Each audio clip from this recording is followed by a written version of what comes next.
خدمات شهری، ترانسپورت شهری بسیار منظم بود در شهر کابل و در اون وقت که بود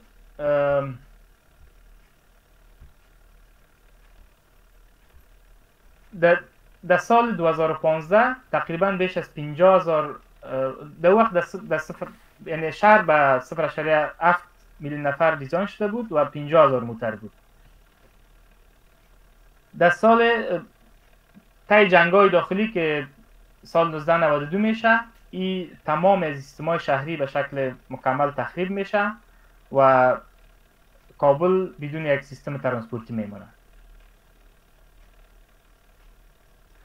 خب اگر کمی روی جزئیاتش بپردازیم، جزئیاتش این است که در سال 1979 25 بس شهری بود و در سال 1988 86 دانه بس شهری در کابل موجود بود. 25 دانه ترولیبوس بود. 25 دانه ترولیبوس بود که اینی مدلش است سیکورای 9 TRH23 و یکی بود مرکز شهر یا افغانانه به باغ وحش کابل، کارتچار و پنتون کابل وصل میکرد، اما بسای برقی بود. و یک مشکلی که بود که سیستم ها به مرور زمان فرسوده شدن و روی مینتیننس یا روی مینتیننسش کار صورت نمی گرفت و تا سال 1992 سیستم ها به خاطر از اینکه ترمیم نشدن. خب در اینجا تصویر کلی از وضعیت آخریشان است که چی شد که در آخر شد. تمام ترولیبوس ها ویران شدن طی جنگ‌های داخلی تا سال 2001. ورکشاپ ها اما جایی که برازی تعیین شده بود که در اونجا باید یا ترمیم میشد یا از بین رفت، کارمندای مسلکی فرار کردن یا کارشان رو تبدیل کردن چون دیگه خدمات شهری نبود و هم از اون مسلک دوری کردن و سرکای قیر، پیاده روها، تمام چیز از بین رفت. خب تقریبا تمام سیستم شهری، ترانسپورت شهری شهر کابل به کلی ویران شد و از 1600 بس که در اونجا بود و 150 ترولیبوس در 2001 150 دانه بس در کابل بود و هیچ ترولیبوس دیگه نبود. خب یک اینال میم روی از این گپ میزنیم که فرصت هایی که از دست رفت از سال 2000 که یک حکومت جدید تشکیل شد و میلیاردها دلار به افغانستان سرازیر شد. جی دی پی افغانستان سالانه 9.4% رشد داشت، یعنی یک رشد بسیار زیاد است و قسمی گفتیم ای راپورا البته توسط کیوتی که یک اداره بانک جهانی برای شهر کابل بود ارائه شده و بیش از 600,000 موتر در کابل راجستر شد که نفوس کابل هم از 5 میلیون بیشتر شد. خب فرصت هایی که از دست رفت است که اول خویی که همی ماستر پلان شهری شهر کابل تطبیق نشد. برای کابل یک پلان زونینگ که بتونه زونهای مختلف و تعیین کنه و سیستم های ترانسپورتی به او دیپلوی شد و او پلان عملی نشد و ADB یا بانک انکشاف آسیایی تخمین زده بود که حل تمام مشکلات ترانسپورتی شهر کابل یا که ما بتونیم پس سیستم تپور شهر کابل با سیستم ITS یا Intelligent Transportation System پر کنیم یا یک ریفارم صورت بگیره، ایره 954 میلیون دلار یا حدوداً 1 میلیارد دلار تخمین زده بود و در 20 سال که گذشت تمام چیزی که صورت گرفت فقط در حد یک کانسپت باقی ماند که کانسپت هاش در اینترنت موجود است. اگر شما سرچ کنین Transportation Master Plan for کابل از جایکا میایه، از EDB میایه، از ورلد بانک میایه دیگه، تمام از این چیزا صورت گرفت اما فقط در حد یک کانسپت بود، پلان عملی برای صورت نگرفت. خب اگر خلاصه کنیم این بود که پیسه آمد اما سیستم ترانسپورت شهری کابل هیچ وقت دست نخورد به شکل مثبت. خب یکی دلایلش که چرا این کار صورت نگرفت وی بود که اول خوبی بود که بین ادارات که بود، البته شرکت میلی بس که در دهه های 1970 به بعد ساخته شده بود، از 1920 به بعد ساخته شده بود و در دهه های 1970 80 خدمات بسیار خوب ترانسپورت میداد.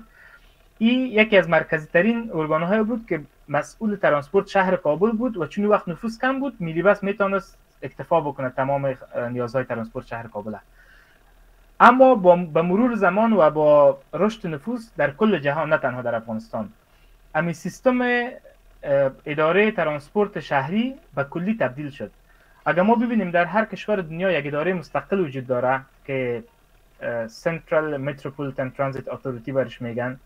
یا اداره مرکزی شهری، که در هر کشور جهانی در هر شهر کلان دنیا این موجود است که او مسئول تمام خدمات ترانسپورت شهری هستند. او به دیگه چیز کار ندارن.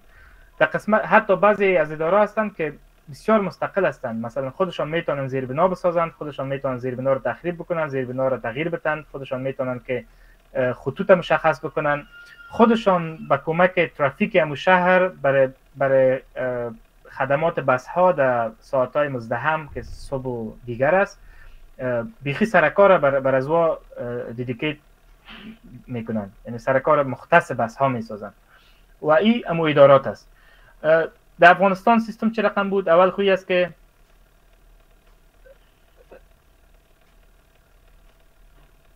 شاروالی کابل که مسئول تمام زیربنای شهر کابل است، از سرک گرفته تا پارک و پیاده‌رو و تمام چیز. و یک چیز دیگر که میخوام در اینجا علاوه بکنم وی است که وقتی که ما در مورد ترانسپورت شهری گردنیم، ما تنها روی ترانسپورت ماشینی یا ویکل ترانسپورت نباشه. وقتی که از اوربن موبیلیتی یا تحرک شهری یا ترانسپورت شهری گپ میزنیم، این متشکل از یک سیستم است که در این سیستم بس ها موجود می باشه، لاین های مشخص می باشه، خدمات برای مسافرین موجود می باشه، پیاده روی منظم می باشه که فواصل کوتاه را مردم با پیاده روی طی کنن و خطوط بایسیکل بسیار مشخص می باشه که کسایی که بایسیکل استفاده میکنن میتونن که مثلا در کابل اگر ایدیالی ببینیم دی افغانان و همین مرکز شهر با شارنو، کارتیچار، مثلا مکریان، حتی تا قسمت های از کارتینو و تایمنی یا کلش میشه که با بایسکل طی شود، یعنی فواصل بسیار کوتاه است از لحاظ کیلومتر اگر سنجیم. ولی چون سرک استراکچر و زیربنا شریک است، به او خاطر اگر ما بایسکل به این سیستم اد بکنیم، این ریسک سیفتی امو بایسکل‌ها بسیار در خطر میفته. پس